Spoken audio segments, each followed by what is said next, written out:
the amount of effort he puts into the game, the amount of quality he has, and he has been the consistent good thing about Manchester United over the years. And if he was playing for any other, I think you replace Odegaard with him, Arsenal top of the league right now. I think he could play for Manchester City with Pep. I think he could play for all of these teams, all of the best teams in the world. Hello and welcome to Stretford Paddock. This is Off the Bar. That is Adam McKola. That is Jay Motti. My name is Joe, and we've got lots to talk about today. We're going to be talking about Bruno Fernandes. Hey. Is he disrespected? Is he underappreciated? Or, as Roy Keane would say, I mean, he'd just go absolutely mental and call him all the things under the sun, wouldn't they? We're also going to be talking about Andre Onana as well, because we're at that time, that conversation needs to take place, I think. The future and the state of Andre Onana at Manchester United. We've got other stuff to talk about as well. United's tactics, why we're struggling in teams against teams we're expected to beat, and why we weirdly do better against teams that we shouldn't beat. And Amorim has spoken about that himself. But let's start as we mean to go on. How are you, Jay? I'm alright, man. Still basking in the glory of a 3-2 win over Ipswich at home. One of the greats. It's up there. I was so happy. I didn't expect it, you know. No. You know, once the red card happened and then they scored the equaliser just before half-time, you go, we're definitely losing this game like 4-2 or something stupid like that. And I just started to fear the worst, and then big slabhead pops up and you're like, fucking hell.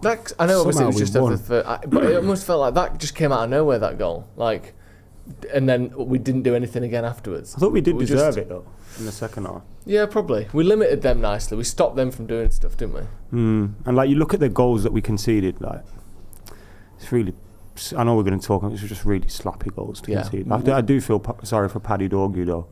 I know we're going to talk about Onana, but are we then saying, are we all in agreement that it was Onana's fault?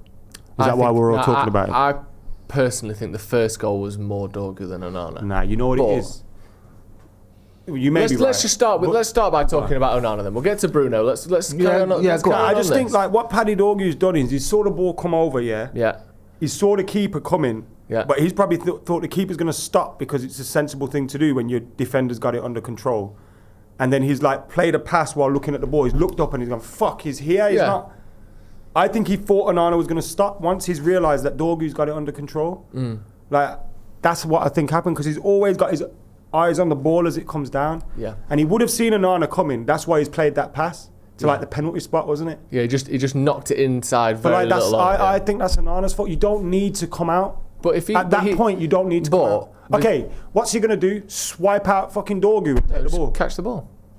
But Dorgu's got it. Yeah, but so he has to go through Dorgu to get the ball. No, the two options are, you've got a defender who's running back towards his own goal with an opposition striker on his back, controlling the ball, or a goalkeeper who can see everything in front of him, who can come and use his hands. Which one of those is safer? Which one makes more sense? The keeper, surely. That is, but when there's usually like a couple of yards between the defender and the ball, it was literally on Dorgu's foot.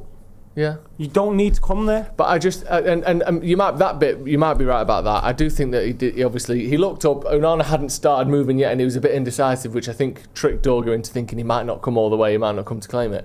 But I think if I'm thinking about a fullback there, I would expect them to just have another glance. What's your see where Onana's where he is?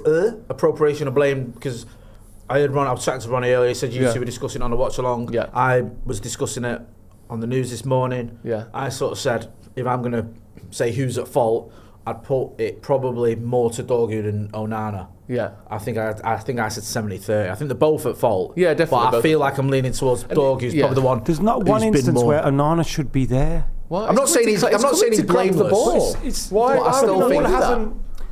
I don't know. Like what I'm trying to say is like it's clear Dorgu's got it though. That the keeper only usually comes to claim a ball when, you know, there's a space between the ball and the defender. There was none of that space. Dorgu had it under control the whole time. But I get that. Should we watch it together? See, the keeper doesn't need to come any further than that. What? He didn't need to come extra steps. He didn't need to. But regardless of... Because it's not like Dorgu's got a header of the ball. Yeah. So if it's going onto Dorgu's head, that positioning may be okay because he can just cushion it into his hands. Yeah. But press play. Where are you going? Onana's going to actually get the ball off Dorgu's feet. But you can't. What? So is he gonna clear out Dorgu? No, he thinks that Dorgu's going to run off to the right and Onana's going to sweep the ball up in his hands. Yeah. That's what I get the point. Bring it back a bit. Pause. Fucking Jesus Christ. That was like asking me grandma that. Hey, hang on a minute. Where's that remote? Yeah, trying to pause the 1 minute. All the little drop-down menus are popping up. No, you pause it too late. There. Look, so Dorgu knows where the keeper is now. Right. So he's still thinking he's there because that's where he passes the ball. But why did he look again? But at the point, because he's got to focus on taking control of the ball. No, I get that. But at the point Dorgu touches the ball, keep playing, Ethan. At the point Dorgu touches the ball, now Onana is 2 yards away from him. But you should know if there's a human being within 2 yards of you who's in front of you. I expect, and again, this is not a huge problem. I'm not having to go at Dorgu particularly. And Onana is hesitant, which leads to all of this, which is why he's not blame-free. But if you're playing football and you're trying to pass to a footballer who is within 2 yards of you and your eyes in front of you, I would expect you to be able to notice that. Do they play the replay from the other angle?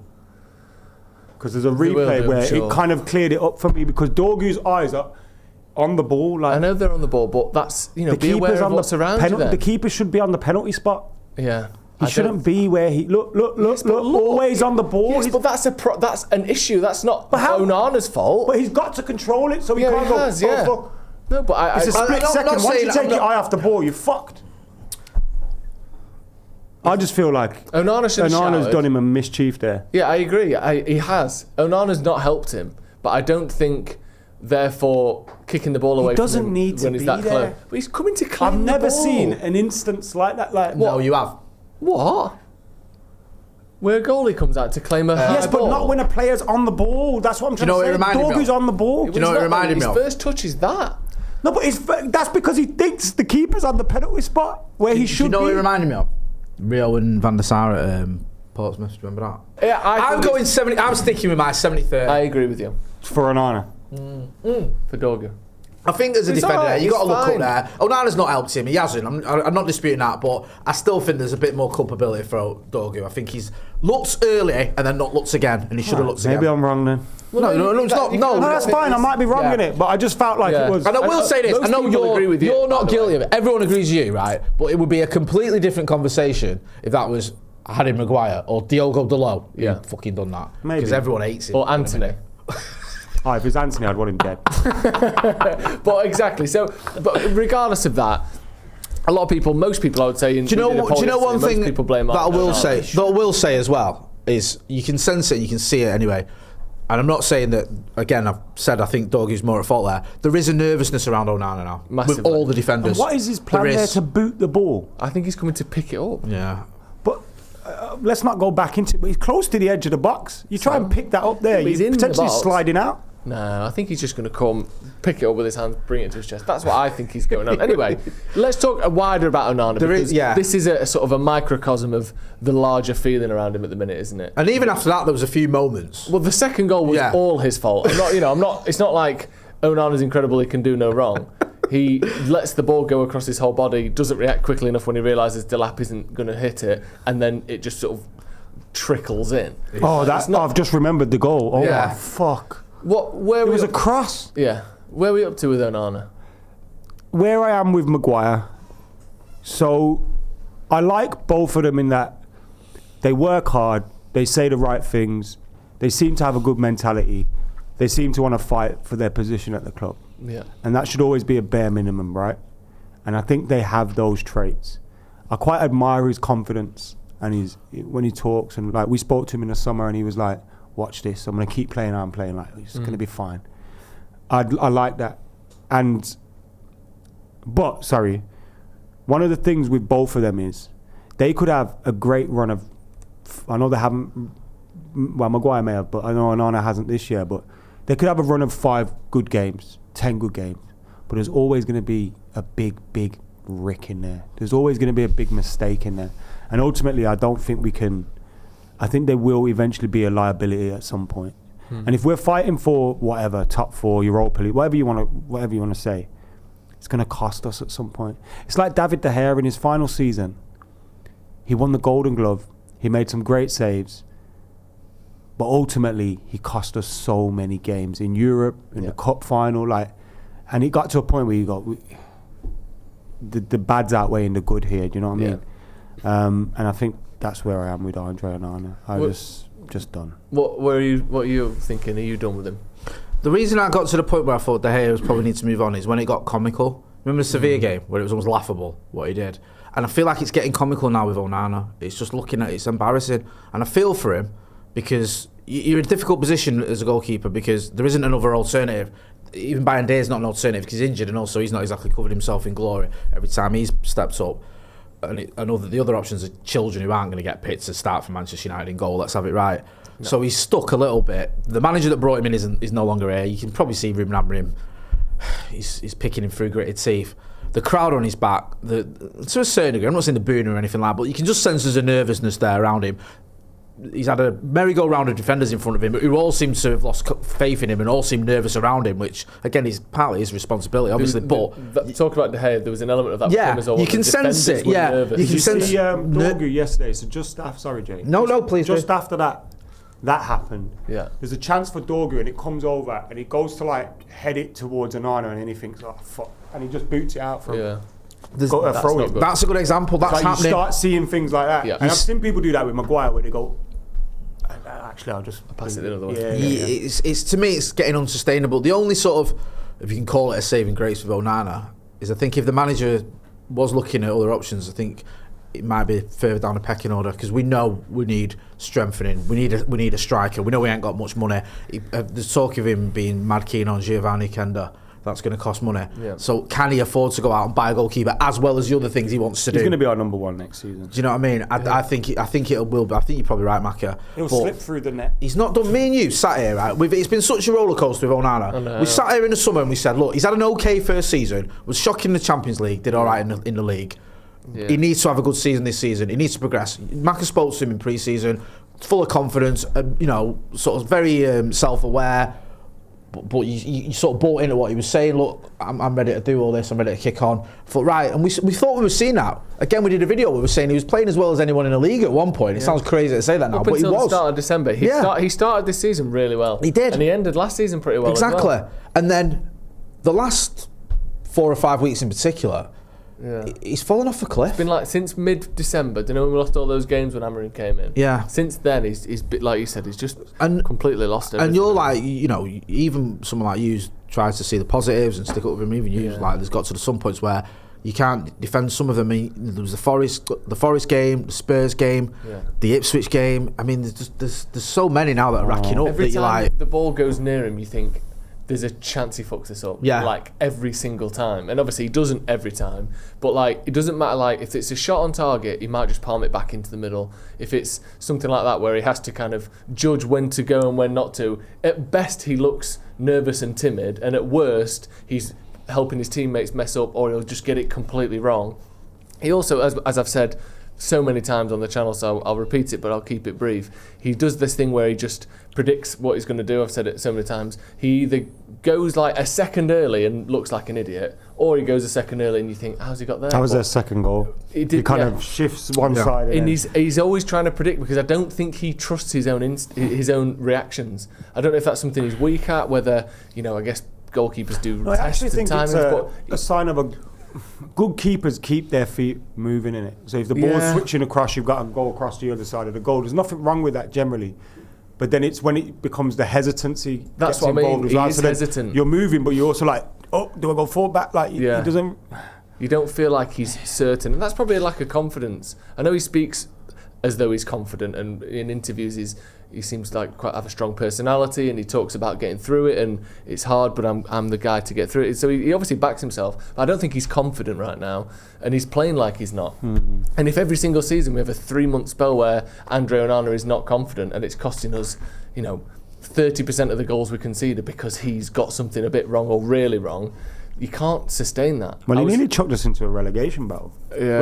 I know we would have been 10 points clear of them, but you lose that and it's, oh my God. Yeah. And it's not just him, obviously, but if we are going through and looking at people individually, he's having a terrible time of it. It's another one as well. I know there's lots of different reasons why Andre Onana is struggling, but I do think as well Martinez is a big miss. And I think Martinez helps in certain situations with the goalkeeper. Whether that's Onana, whether it was De Gea, he is that type of defender who can receive the ball under pressure from the goalkeeper, can alleviate just a little bit of the sort of the pressure and the stress you're under. He's a very, very good defender in that respect, and you lose something when you lose him. I'm not saying that's the only issue, but it is one of a few reasons why we're seeing Andre Onana struggling so much. There's a former Inter goalkeeper who was speaking about him, Onana, when Inter sold him to United, who was pretty scathing. I mean, I'll read the quote because we can talk about whether getting Onana was the right thing in the first place. I know it's a little bit revisionism at this point, but this is what he said. It's Alberto Fontana, who used to play for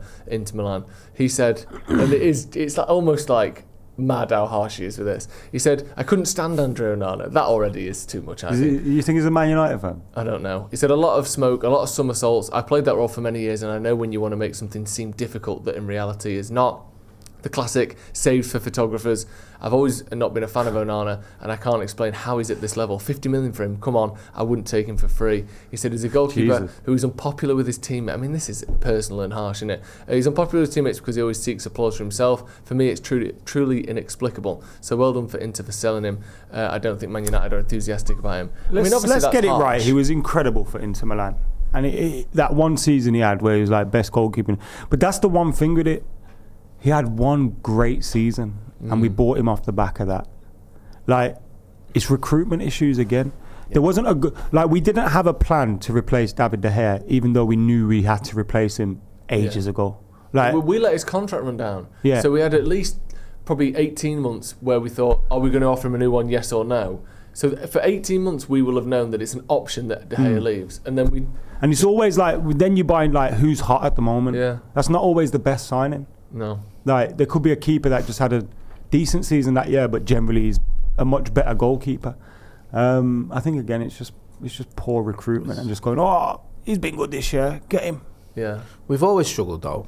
Like, look at post Michael, pre Van der Sar, when we went through like Bosnich, Bartes, Carroll, Howard. Like, it was non-stop. And even like you went, Bartes just won a World Cup. He's one of the best keepers on the planet. He struggled. Who else? Andy Goran. Yeah, there was loads. Who else? I mean, it was the Portuguese lad. Was it Ricardo? Yeah. Was Kušek there before Van der Sar? Or did he come after? No, Kušek. that was. I think that. 08. Yeah. Around that time. Like, you went through all those goalkeepers and all that struggle. And even post Van der Sar, Ben Foster, Kušek, who else has been? Lindegaard. It wasn't like, I know obviously De Gea became the goalkeeper for them for a decade, but there was a few goalkeepers in between where it was like, this should work, but it didn't. So it's not an easy job to say. Neville said it's the most difficult position in world football, isn't it? I can get that. I know that sounds a little bit melodramatic, but it makes sense because all the pressure that comes with playing for Manchester United, and then you're the goalkeeper for Manchester United, that's literally the only person that does that job. And also, for this Manchester United, which is one of the worst United sides we've ever seen, it's not... Here's a question for you. It's not easy. It's hard being a keeper. Who would have been our goalkeeper after De Gea if Fergie stayed? Who do you think he would have signed? I think he would have... Oh, good question. I wouldn't even be surprised if it was someone like fucking Pickford. I was going to say... It crossed my mind, Pickford, but I don't think so. I think he would have gone for someone like... I don't know if we'd have got Oblak, but an Oblak-style keeper, more of a shot stopper. Like Kasper Schmeichel. No. Not post-Leicester Schmeichel. Who? Fuck off, Szczesny, you dick. I think he'd have promoted Tom Heaton. He'd have gone, go on. Yeah, you've made it. It's just an interesting thought. It's a good question. The thing is, like, Fergie went through a lot of goalkeepers, didn't he? Yeah. So, you don't know. It's so difficult as well because even on paper, you look at someone, you go, like Bosnich coming back to United. I remember thinking that would have been perfect because he came through the academy, or he came from Australia, came from the academy, went to Villa, did really well, came back, and then he was shocking. Do you know who we might have gone for? That's because I know he had other issues as well, but then Bartes should have worked, and he was insane. You know, Mark Bosnich is one of the loudest people I've ever heard. What, speaking voice? Like remember when we were in the Crown? Remember when we were on tour? Yeah. And we were in the Crown hotels. I can't remember what city it was. That was. But there was a period where he was like on the phone to like a radio show, or whoever.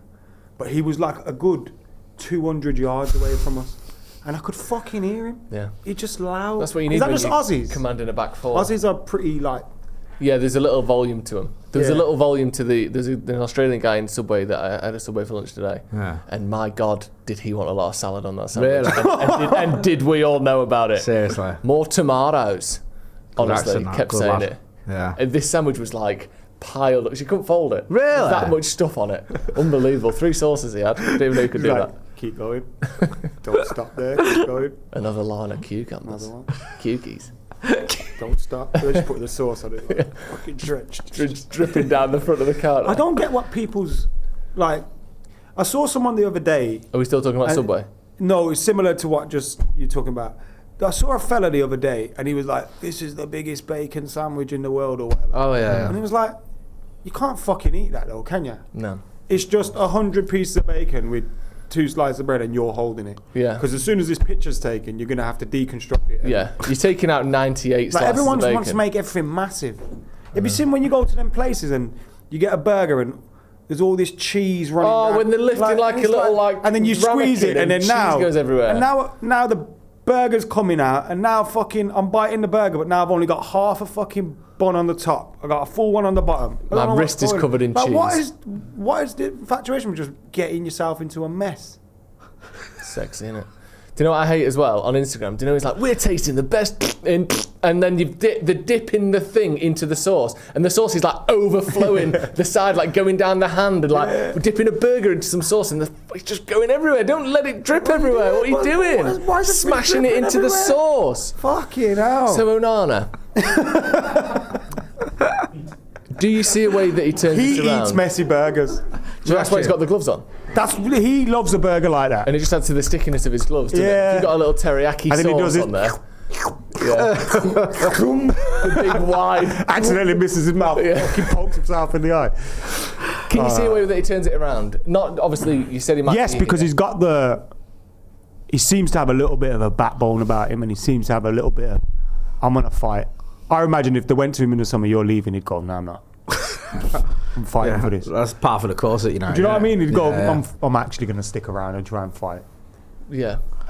Which might be annoying for Ruben Amorim, but he seemed like that kind of guy. Yeah. What do you think, Jay? So I wouldn't write him off, but to me, it's over. He can't continue like this. No. It's getting a bit silly. Even like, I didn't think Goodison was particularly good. And off the back of that, you think, okay, Ipswich at home. Brighton. Yeah, like Brighton, good shout. Like let's, just have a nice solid 7 out of 10, no dramas. And then instead you have like a 3 out of 10 or 4 out of 10 or whatever. Yeah. It's getting ridiculous. And I do feel for him, but let's be honest, these performances are bad. Like I said, the only saving grace he might have is that he's way down the pecking order in things that we need to fix and what we can afford. Yeah. It's a shame, isn't it, that all of these players don't have the benefit of coming into a team that's kind of working. No. They've all got to kind of stand out in an awful team, and when you don't stand out, we want to sell you. And obviously, like you said, with the keeper, keepers are constantly juggling fine china, aren't they? Yeah. If you make one mistake, it's a catastrophe.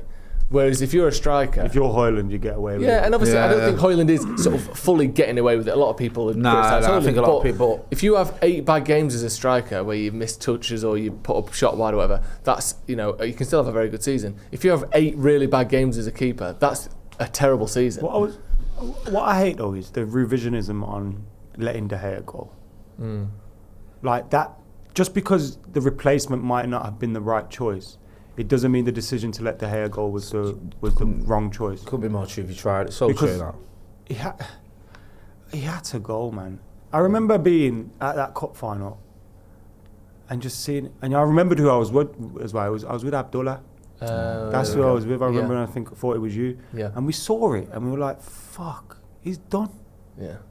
You can't chuck 2 in the net against City in a cup final and give him a treble. He was done. Let's not be. No, you're right. And some of those games as well, like the Villarreal game in the final, the City final, he was done. And United could have got a different keeper than Andre Onana and got rid of De Gea. But now it's like, we should have kept De Gea. That's become the argument on it. Yeah. And I think that 2 things can be true, where you can question Onana and think that De Gea had to move on.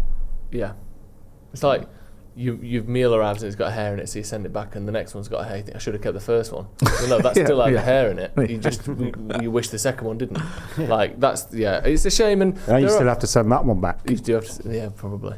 Although I just pull the hair out and eat it. You know what's going to be on a hair, even if it's a pube? How much piss can one hair actually hold on it? Not enough to damage me. No, that's a good point. Even if it's poo. When you're eating and you're halfway. What? Keep talking. Eating poo. Just keep talking. When you're eating and you're halfway through and like your eyelash or something's dropped in your food, but now you're not sure. Yeah. So you're a little bit put off. Was it under the cheese or was it on the cheese? Was it under the cheese or was it on the cheese? Was that there earlier? Like, what's the deal with that?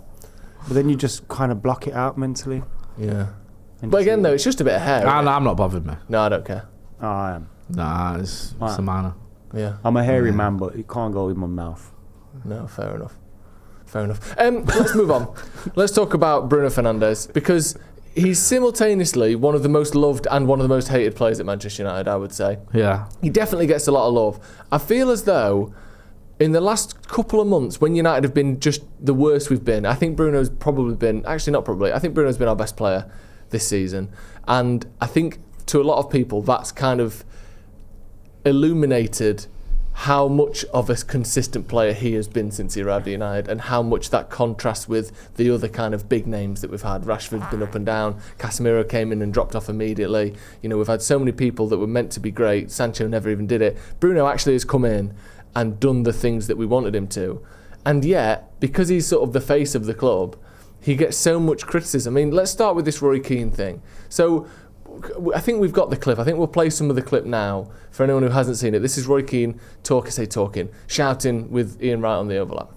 I see fans at matches, they're singing for Bruno. I say, these boys, I think you're fucking imposters. No, bro, not Bruno. Righty. No. If you're gonna dig you know someone what, out, Righty? I've had enough of that rubbish, no, man. come on, right. You watch Arsenal every week. We focus more on United. I'm watching them. Sit and watch a game. Sit and watch a game with them. We watch them at Leicester for you. We watched them in the FA Cup a few weeks ago. I watched them at Everton on Saturday. People pretend to be closing people down. But who brought them back into the game? Who's bringing you guys back into the game? You can't. It's not Bruno, Roy. When we're talking about somebody who can actually do something to save you lot, it's Bruno who's doing it. 15th in the league, and he's saving them. Praise the Lord. Yeah, you should say, if he wasn't there, where you'd be. But you have to have a starting point. I'll go back to it all. Talent is not enough. You keep going back to the talent. The talent. Bruno's a talented player, but talent's not enough. When I used to talk about Bruno, and I said, talent is not enough, Righty. Talent is not enough. What's he won? Talk to me. Now he's won something. You were in the dressing room. Tony Adams was this. Tony Adams was that. Because he was a fighter. Bruno's not a fighter. You've got young players. You have to look at somebody and go, I like what he does. No, they all can't put the ball in the top of the net from 25 yards. I get that. But you want someone's going, lads, are you with me? It's like watching your mum and dad have a fight, innit? Yeah. It's just like, oh. It's not like to say stuff like, he's not the captain we expect. Although, you know what? I remember when he got the captaincy, I was a little bit unsure, because I think he gets very emotional. Although that's not always a bad thing. But to say that Bruno's a fucking imposter, I think is really below the belt, because forget the stats, although his stats speak for themselves, 28, 46 goal involvements in his first season, 23 the season after, 27 the season after that. Yeah. This season he's on 22. Like, what he's put up is ridiculous. But also, the amount of effort he puts into the game, the amount of quality he has. I know sometimes he gives the ball away, and people seem to allude to this thing all the time. He's always giving the ball away. But he's giving the ball away because he's trying to make something happen. And he has been the consistent good thing about Manchester United over the years. And if he was playing for any other... I think you replace Odegaard with him, Arsenal top of the league right now. I think he could play for Manchester City with Pep. I think he could play for all of these teams, all of the best teams in the world. And I also think he would play for Manchester United under Sir Alex Ferguson. And Roy Keane would absolutely fucking love him. Because he's the kind of player and person that Roy Keane would love. Like, you used to think, Keane wouldn't like Cristiano Ronaldo. Like the type of personality he is. Petulant, but he a little fucking bit loves him. Some of the similar things we talk about. He Bruno. loves him. And I also think, put Roy Keane in this team would pull his fucking hair out. So it's no surprise when you see Bruno just flipping sometimes.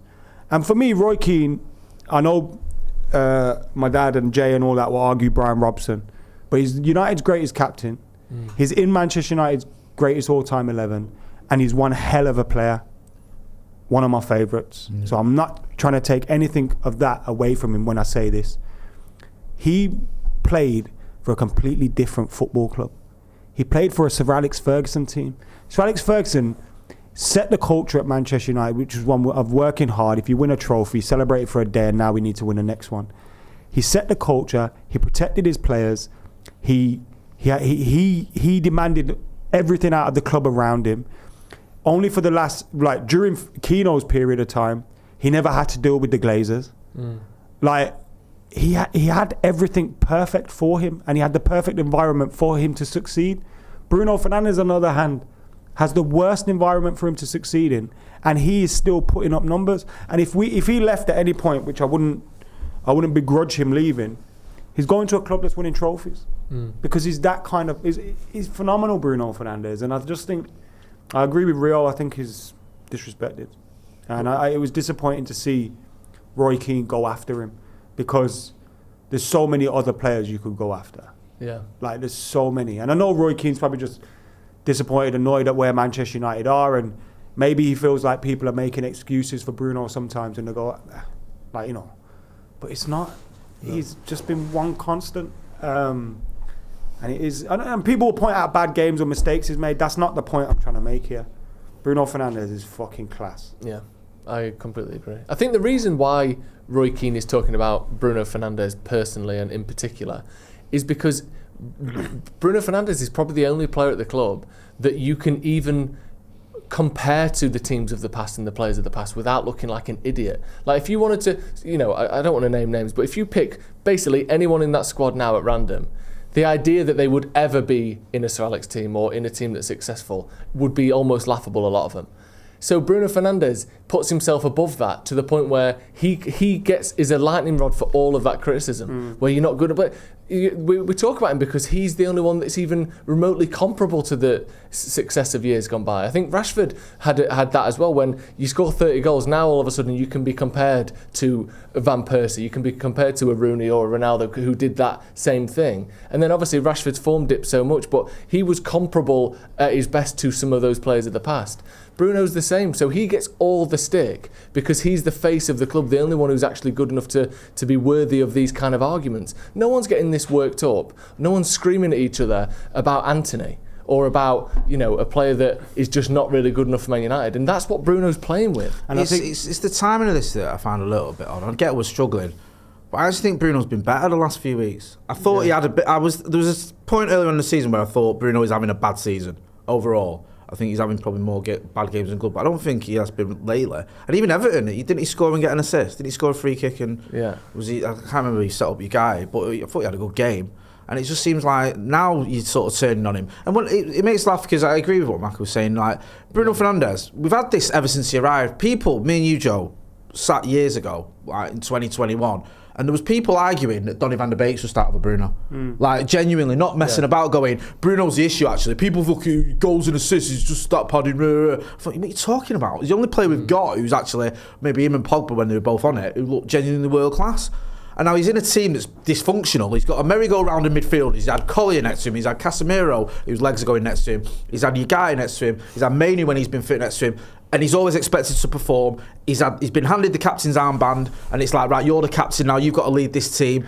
It's the same thing with the captains there. I remember people saying Bruno shouldn't be captain. You say to them who should be. A year or two ago, people saying, well, it should be Casemiro. He can't even get off the bench half the time now. It should be Martinez, who's had a lot of injury issues. There isn't a standout Bruno's captain. The only option for captain. And these are the same people that say Maguire wasn't captain material. So you can't have it both ways. I think as well with Keane, he won't probably, because of his issues with Fergie, he probably doesn't give him as much credit as Fergie deserves. And also because Roy Keane's a personality and a character where no matter what, who's around him, he's going to perform and he's going to work and he's going to do all the basics right. But Bruno's exactly the same. He's never complained. He's never threw his toys out of the pram. He always works his bollocks off. He won't try and make any excuses for himself. Like, he's cut from a similar... He plays 60 games a season. Like 60 games. Yeah. Like that's a big point. He's never injured. And also, and I don't want to keep going on about this, but the whole thing about him wanting to come off at Anfield, he didn't.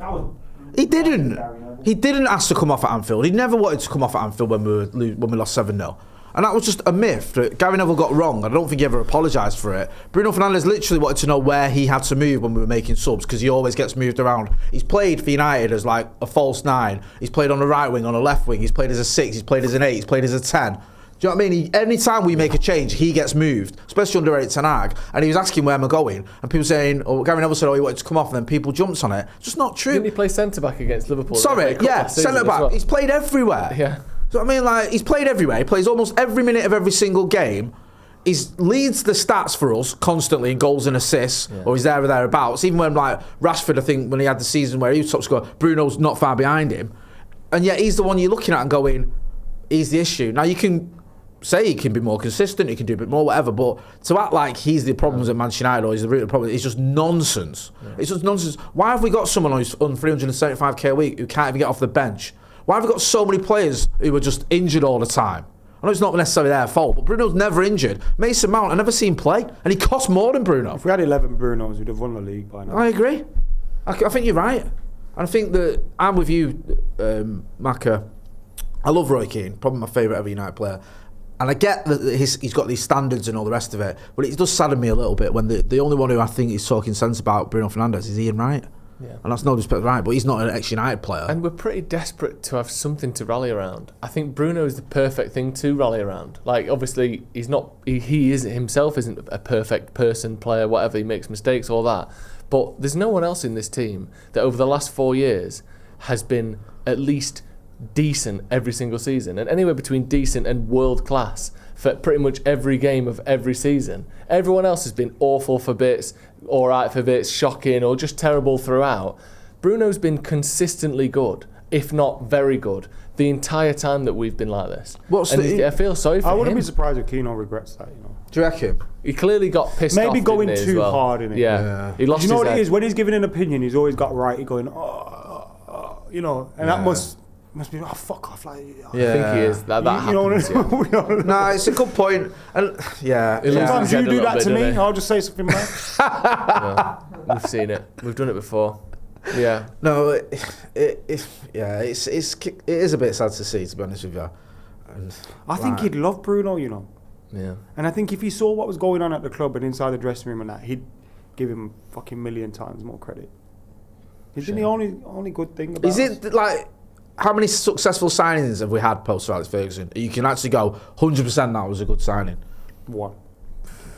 Yeah. You might say, oh well, you're all Zlatan. Zlatan. Exactly. Cavani, you're having to think. Cavani. I think Varane. And even they had two. Like the second seasons didn't. Varane's availability was a problem. Yeah, but when he played, he was very good.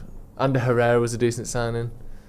But I'd give anything for Herrera. Bruno is by far the best. The best. I thought Ugarte looked.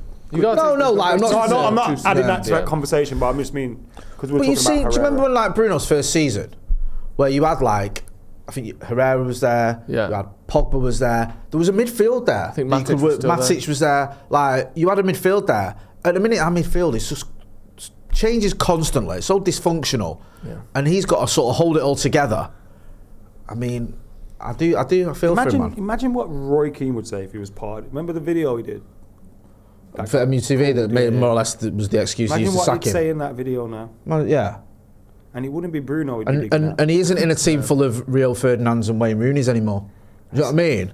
But I think the same. Like, obviously, all of those players were phenomenal. But I do think, like, when you look at some of the signings we've made over the years, some of them haven't been bad signings. They've just gone into a bad team. Place. Yeah. Like, the club is on its arse at the moment, and that's what Ineos have to try and change, I guess. Yeah. Let's move on a little bit then, because I want to talk about tactics and how we're setting up. Ruben Amorim was asked a question in the press conference yesterday about how United seem to play better and do better against teams when we aren't expected to control the ball and attack, basically when we're kind of counter-attacking. So he was asked about that, and Amorim said, of course, we need to survive, but it's really hard for me to play like we played in the second half, as in sitting back and allowing a bit more pressure. He said it's clear that at the moment his team looks more comfortable defending in the low block than being on the front foot. It's almost like going out at 10 men helps us. but let's, using that as the example, against Arsenal, defensively, very, very solid. We looked good in that game. Down to 10 men, obviously ended up winning that game away at the Emirates, where I don't think we've won in 4 or 5 years, and not many teams win. We won in January there, by the way. Glad you know. That's what I'm on about. Oh, I thought you said we haven't won there in years. Before that game. Oh, sorry. We drew, actually. We didn't win in January. Don't start with that. You sound like a City fan. We've not lost in the Champions League since what? I'm going to win it. Yeah. No, I think that's not a defeat, that. If you lost on penalties. Nah, you're right. We won at the Etihad. we got a good draw against Liverpool away. We actually look better in games where we don't quite have as much of the ball, where we're not expected to control the pace and the tempo, where we probably think that we might well lose if we don't, come out on top form. Why is it that that's the case? And do you think that's a sort of fuel to the people who would say Amorim should change his tactics between now and the end of the season? I mean, I don't know if it's a fuel. I get your point, but Amorim's said it himself, hasn't he? He's called it out constantly. He called it after Anfield. He was probably the least enthused about that result at Anfield, associated with United. Everyone else was buzzing. Everyone's like, "Oh, we could have actually won it." And he's like, "Where's these performances when we're at home?" And he's right. I don't think he should change his tactics necessarily because of those performances. It's just, if you're going to take some sort of comfort from it, it's like, look, these players can fight, they can battle, they can dig out results. We've done it in difficult grounds. We just need to find that level of consistency. I don't know what the answer is to that, but it's something that needs to happen. And part of this is one reason why I think we have a puncher's chance of winning the Europa League. I also think as well, like, people talk about his tactics and his formations and his style. He's constantly making little tweaks to what we do in and out of games and against certain opposition. I also think there's a little bit of, this squad is on its arse, as we've gathered. A lot of these players know he don't fancy them or they're not going to be around for much longer. But when you play against Liverpool and Manchester City, you want to fucking win regardless of what's going on.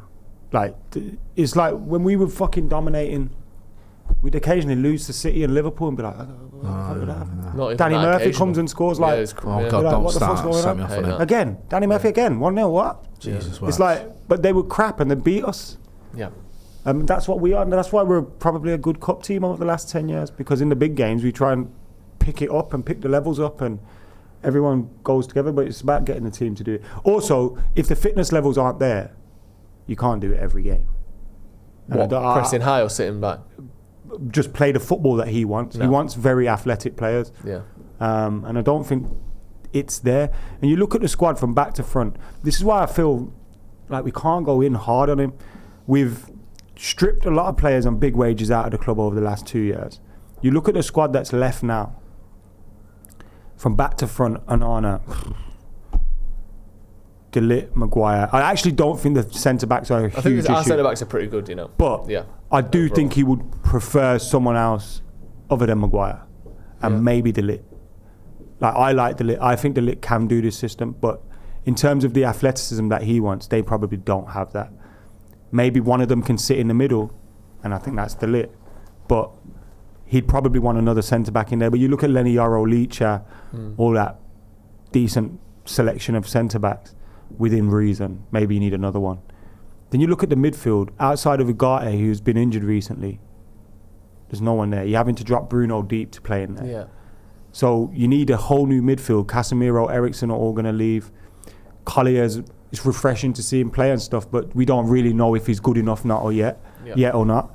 The wing backs, I think Dorgu's been impressive, bar the game against Ipswich. Delo's form's not been there this season, but I do think he's a good player. But then I think in a calendar year, he's played like, I seen a stat, he's played like 100 games or something like that. It's not even possible. A game every 3 days. No, I know, but it is like he's played fucking loads of games. Ridiculous. It is ridiculous. His mental fatigue must be absolutely through the roof. You've mentioned Delo starts once a game for United. This was last night. His 101st appearance for club and country since the beginning of last season. Okay. 101.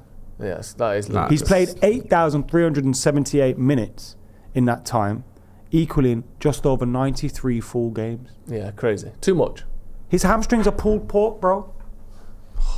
Delicious. They're falling apart. Yeah. It's a surprise his form's not there. I do think he's a good player, but you need an alternative. Yeah. Like, the issue with Delo is that Luke Shaw and everyone's been injured. Yeah. Is left. So we need wing backs. We need some central midfielders.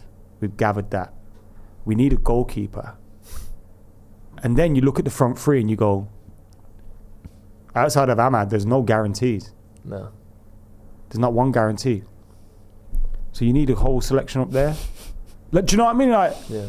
It's mental. And you look at the actual numbers in the squad, there's no one there. Especially once you've let Anthony and Rashford and all that go. No. So you do look at it, and whilst you go, United have, like, I love when people go, United have spent £1 billion on that. Where is it though? I know we have, but where is it? Yeah. Because it's not on the pitch. Some of it's on loan at Chelsea. 65 million of it's sat on the bench. Yeah, 100 million of it's playing for Real Betis. Like, yeah. You know what I mean? So we have to address all that. And I do think in the summer, whilst it's all doom and gloom right now, if Man United can win the Europa League somehow, some way, get into the Champions League, in the summer, because of the sheer amount of players that are leaving, you get 25 mil for Sancho, you get 25 mil for Anthony, maybe you get 30 to 40 mil for Rashford. You let all like Terrell Malassia's linked with a move away. Yeah. Suddenly the money's adding up, and then you go, well, no, maybe we can do something in the market, get 4 or 5 players, then add a few academy players to the squad. And whilst it might not be ideal to challenge for the league, you're starting to get a squad that's more in line with where we want it to be. And I think going the younger route is the best. That's why I've never seen a game of football from Giovanni Kenda. But I like the idea of signing him because what it represents. You're going out for the best young players. Yeah. We need to do that. Like Lenny Yarrow, great signing. I love Lenny Yarrow. Against Ipswich. Yeah, he was very good. It's good to see, man. Do you, obviously we've been through this whole will he change the system, not that, but do you think he'll, in the summer, like Adam's saying, do you see a scenario where we do sign, let's say most of these players that we get are between 18 and 23, and then if a more proven player comes along, we get them as well? Do you think we could have a healthy squad that suits Ruben Amorim, not enough to challenge for a title, but certainly push for European places and potentially beyond by next season? I think it might even take a bit longer, I think if we are a bit skint and we are going down this younger player route, it might take a little while to bed him in. Like you mentioned that obviously Dorgu's come in, he's 20, 21, 20, yeah.